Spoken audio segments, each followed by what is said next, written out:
Ladies and gentlemen, Gungans androids, it is with great excitement today, give me a warm round of applause, that I present to you an exclusive CG developer interview reaction. Please clap, please.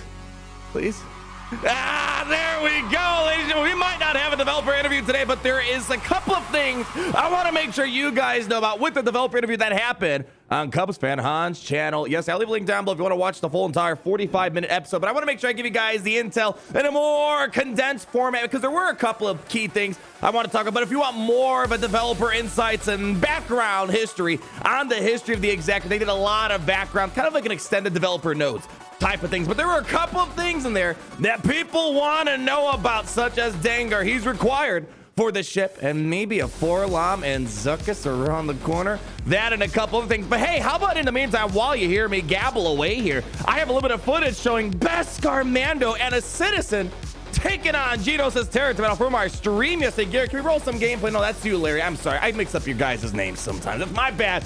Yeah, I'll get used to it eventually one of these days. But hey, we got a citizen, we got a Mandalorian. Who would have thunk that maybe we can get some work done? This is in phase 3 of Genos' territory. So we got to talk about the interview, a couple of things that were of notable worthiness for a video here. First things first, I really want to bring up here is that the developers acknowledge that ships is the most lackluster, discounted area of Star Wars Galaxy Heroes, and they claim, again, we are still waiting for the real shipload of content coming. As now, we only seen the Executor and Galactic challenges soon going to be using ships, but they want to start pivoting people away from this assumption that ships is not an important part of Star Wars Galaxy of Heroes, and the Executor is going to be kind of that first push into all this. And this kind of brought up the discussion of how difficult will the Executor be in Star Wars Galaxy Heroes? Will there be a counter? And I gotta say, someone correct me if I'm wrong. Someone correct me if I'm wrong. Gary, check the Imperial Archives for me. I've heard a lot of developer interviews, but this is definitely one of the first that they're pretty much telling you there's not going to be a lot of ways to beat this ship, this X, Y, or Z unit, the Executor, in this particular circumstance. So they kind of implied inside of this interview that a 7-star Executor is basically going to be unbeatable. This might not be too big of a surprise because a couple days ago we saw SWGoH reply in a Discord conversation when someone was asking, can I beat the Executor with the negotiator? And he's like, good luck. So it's kind of weird seeing this very aggressive and get the ship or die trying. And this led to a conversation that didn't really leave me all comfy in regards to the Executor in Grand Arena. The question came up. I'm glad Cubs brought this up. The question came up, okay, what about a Grand Arena setting? What if someone has the Executor and you don't? Well, they basically their answer was, you better just hope they don't place it on defense. Wow, what a great response right there, I gotta say. They did say, though, that the ship at 4 and 5 stars should be beatable if you have a top-end Malevolence Negotiator fleet. If you're top-end Fleet Arena now, you should be able to handle 4 or 5 stars. But then when Cubs push, what about 7 stars?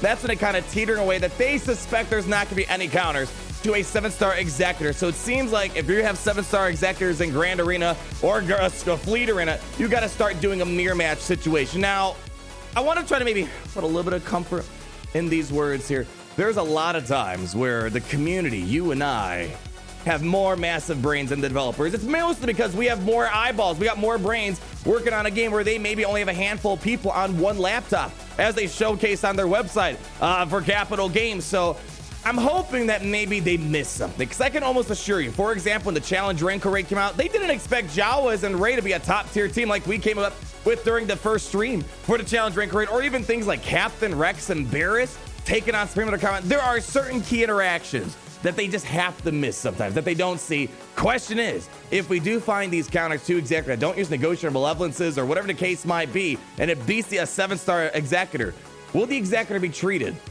like a Galactic Legend in the future, where they don't want peasant characters messing up Galactic Legends down the road? And this kind of leads into another interesting tidbit in regards to, we call this a Galactic Legend. I think that's kind of the informal way the community has been talking about this Executor here. They've been kind of calling this a Galactic Legend ship, but the developers have said that the Executor is not going to be the standard for ships moving forward. So take as much comfort as you can in that. I do wish, one of the things I wish Cubs did bring up in his conversation with Siege was two things. He did bring up the conversation why all the Relic 8s, and we got the whole song and dance. It's supposed to be a really powerful ship. We want to make sure it's a high threshold.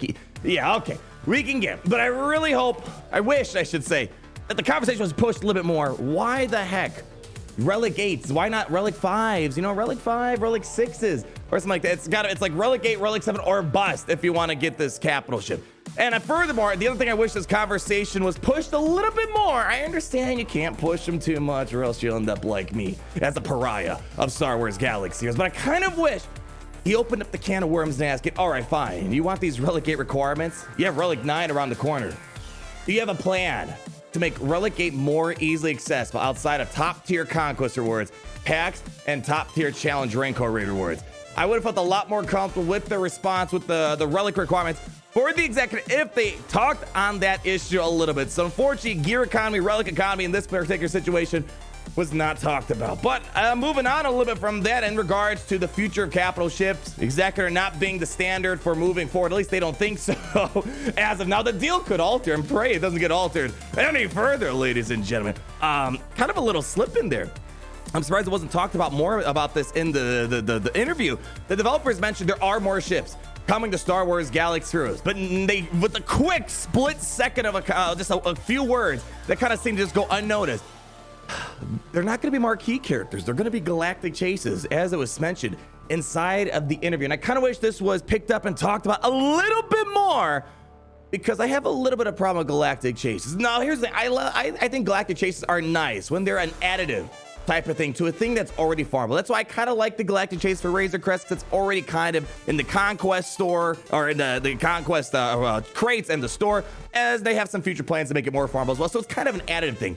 What I had taken problem with is Galactic Chase as being the only way to get something brand new in the game. And we kind of put our tinfoil hats on. As you guys know, Google Play Point Energy got removed, and I think they kind of threw out a little scapegoat. They used reason number 8 instead of reason number 1 for why they took out energy, and I think it's because they don't want peasants, free-to-play people, being able to get tons of free energy and using it in Galactic Chase events. Because as you guys know, Galactic Chases, the more energy you have, the more you farm on a particular area of the game, the more blueprints you're going to get of a character, or in this case, a ship. So I think these Google Play Points were done, and with the idea that they're going to be releasing a lot of new ships into the game via Galactic Chases, and if people have free energy hoarding around, it's not going to be good for their model here. So I'm hoping that with these Galactic Chase events, people can still at least unlock a ship, very much so how with the marquee event, you're guaranteed to get a 2-3 star unit. I'm hoping that's going to be the case, and people aren't going to be left out via these Galactic Chases. Again, more questions rather than answers in regards to that, but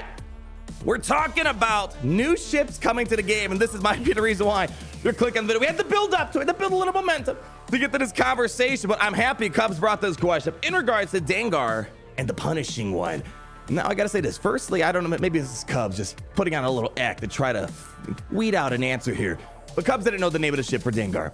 He asked the question because Dengar is required as a relic requirement for the Executor. He brought up the question, well, is he gonna get a new ship? And he's like, oh, what was the ship name? Man, on a split second of a thought.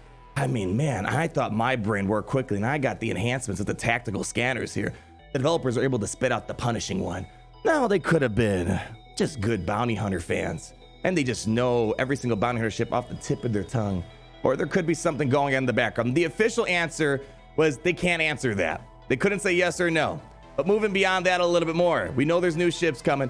They also mentioned when Cubs is trying to weed out this bounty hunter, a Dengar ship isn't coming to the game. They mentioned, hey, you know, there's other bounty hunter ships besides Dengar that need to come to the game. And there were other people on the Executor as well. And this is more speculation at this point, but a lot of people interpreted that from people that watch the podcast as well. It's a video, but it was more like a podcast type in it. But the assumption is we might be seeing a 4-Lom and Zuckuss as well. When you look at the Executor deck with Vader talking to Dengar IG-88 as well as Boba Fett Dengar or on Boss, we're kind of missing the last bit 4-Lom and Zuckuss. So again, not confirmed, but the conversation that was going on regards there's more bounty hunter ships out there. There's more ships coming to the game via Galactic Chases. Kind of makes it seem like Zuckuss is going to be 4-Lom Zuckuss could come, or the Punishing One at least. So there's definitely stuff around the corner. They just are a bit more tight-lipped on this situation. How's, you know, since we're on the topic of new characters here, poor Hondo. We got to talk about him. This is a question. I mean, I'm kind of happy about this because everyone always speculates about Hondo coming. I'm hoping one of these days Hondo comes. Fun fact: the developers did confirm back in 2018 that Hondo was coming to Star Wars Galaxy as well.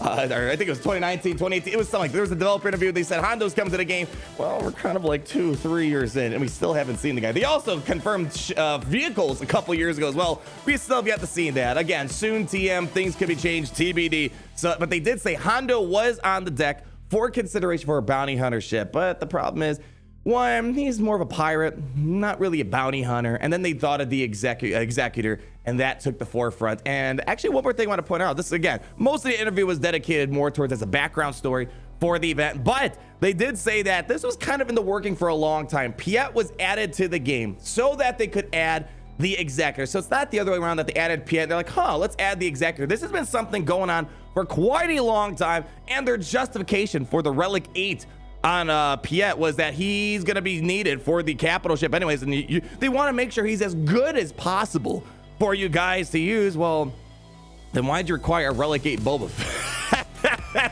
Fine, you can maybe sell me on that you want top tier Relic requirements for the capital ship, but you know, there's just some things I get that we kind of have to just assume because we're playing a mobile game at the end of the day. But pretty much for the most part, I think those are kind of the most important things to point out in here, is that the difficulty of the ship is going to be crazy at 7 stars. If you're not going to have it and you're in Grand Arena, SOL, sorry, out of luck. And it looks like there's some characters and ships hiding around the corner for the future of Star Wars Galaxy Heroes. Only a few days until we get the Executor in Star Wars Galaxy Heroes on Monday, August 16th. The Executor will be here and ready to go. And, you know, I hear there's someone in the Empire that has a bigger and deadlier Star Destroyer. I think you guys need to stop by here. If you want to see the Executor in full power, come hang out with me on Monday. I'm sure there's going to be a lot to learn, and it's going to be interesting. I'm a little concerned about the free-to-play meta for the fleets and moving forward, but I'm hoping maybe there's a counter that CG just didn't catch in the corner of the ride, that the community will come up with something so we can still be competitive in this fleet arena. Because let me tell you, I think it's unacceptable that in a grand arena setting, if someone has the Executor and you don't, there's not a way to counter. Not a fan of that. So guys, stay tuned and like if you did enjoy the video. Comment down below on all your thoughts, and be sure to subscribe so you're not missing a thing. And always remember, it's great to be in the Empire today.